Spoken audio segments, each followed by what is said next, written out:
I remember it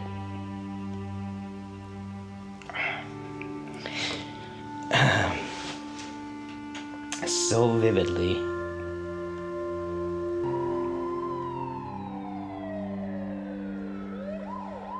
One doctor after another comes in and they take x-rays, and finally they come out and they say she's paralyzed.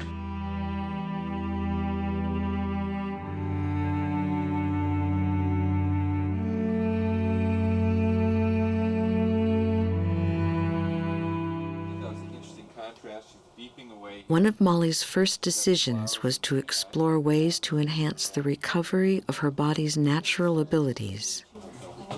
She trusted that she had enough cellular memory in her body for it to recall activities it once knew. Molly's plan was to combine accepted therapeutic practices with alternative complementary approaches. She began by focusing on subtle movements. One of the studies that I had done was a study called Continuum. And one of the aspects of Continuum is it's called micro movement.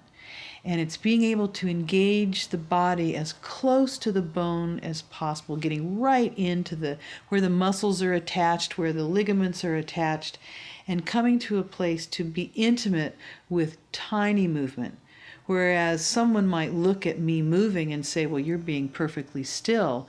Inside of me, I can feel the natural fluid movement in my body. I mean, I would spend hours just lightly moving my fingers. Not calisthenic, not big fist kind of things, but just the sense of the natural movement. And I would seed that natural movement with my mind, and then my body would just take over. Long before Molly could move voluntarily, she did have involuntary spasms. By paying attention to what happens in her body and its natural reactions, Molly is able to treat this spasticity as a useful sensation. So when this movement came in my body, I recognized this as familiar, and I was not afraid. And what they do with spasticity is drug it out of you. It's like, I want to give you this drug over here to stop that from happening. And I was going to them, no way, stop this, huh? This is great. Yeah, it looks kind of, whoa, there it comes, but it was aliveness to me. And the last thing I wanted them to do is drug it out of me. And so I just said no. We worked with the spasms, and then we would work on her just relaxing and try to stretch out that relaxed time in between. At that point, her whole body was basically just a neural knot. Any place you touched her would drive a spasm. So I'd get down on her feet and I'd shake her legs and just give her this little bouncing motion in her feet, and she'd be locked up, and I'd stop and say, okay, go into that relaxation spot and try to extend it. And what we did was we shortened the amount of spasm time and increased the amount of relaxation time. Each part of her body receives attention, especially those areas which have been slow to heal. Early on, Molly regained some use of her arms. However, there was no voluntary movement in her legs or her hands. Prior to the accident, Molly's hands had been essential to her work. After injury, I was coached by the medical staff not to allow anybody to do any massage with my hands. And after a few weeks, my hands started to develop a claw-like nature. And by the time I left the hospital, my hands looked like eagle talons. And so I said, this cannot be the right information. If I'm going to recover movement in my hands, then I need to have fluid muscles.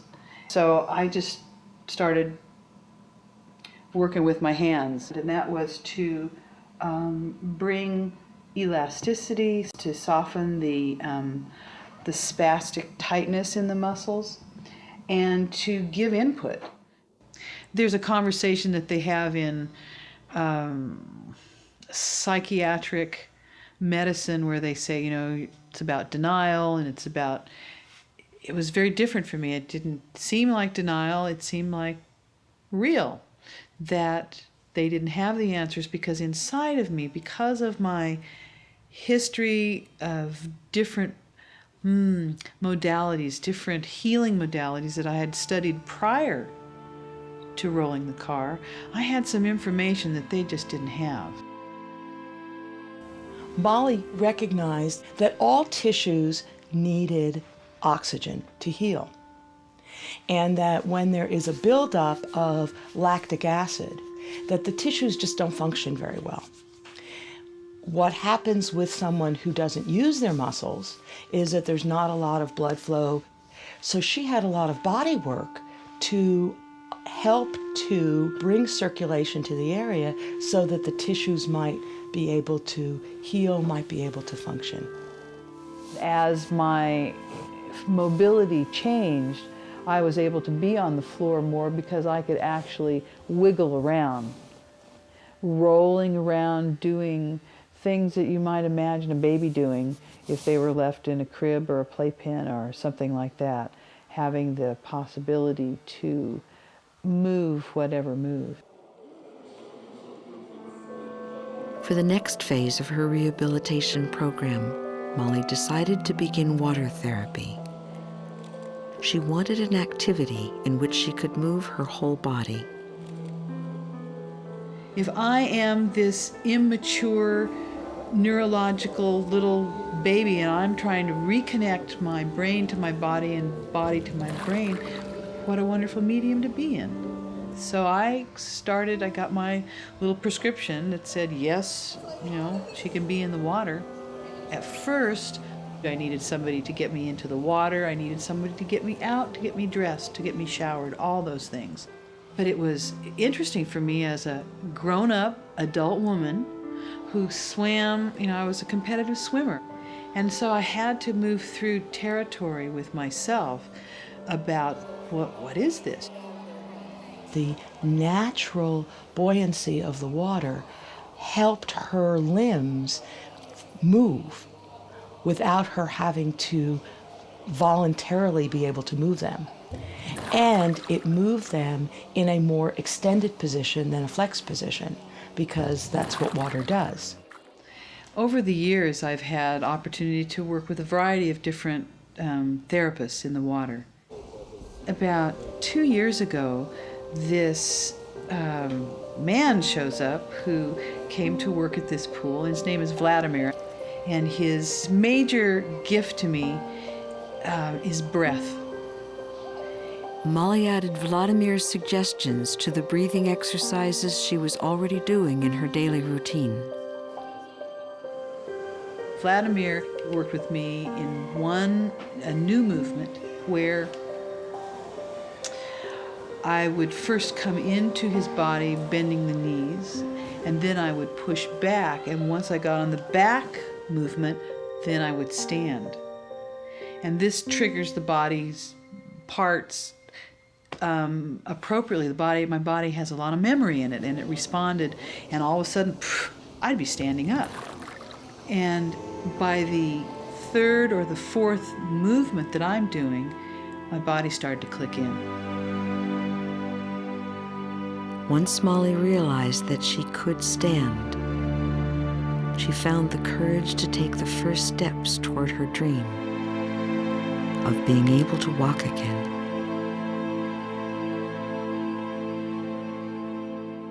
The way Molly has helped herself and the strength she has accomplished, or that she has recovered almost all the muscles in the lower extremity. Very strong, wonderful. Now let me just hold it. Can you get your foot up? Great. Push it down. That's very good. Many people who have spinal cord injuries tend to assume they will be in a wheelchair for the rest of their life and gain wheelchair mobility. She had a vision that she'd be able to walk, and so she wanted to create legs that would be in a position to walk.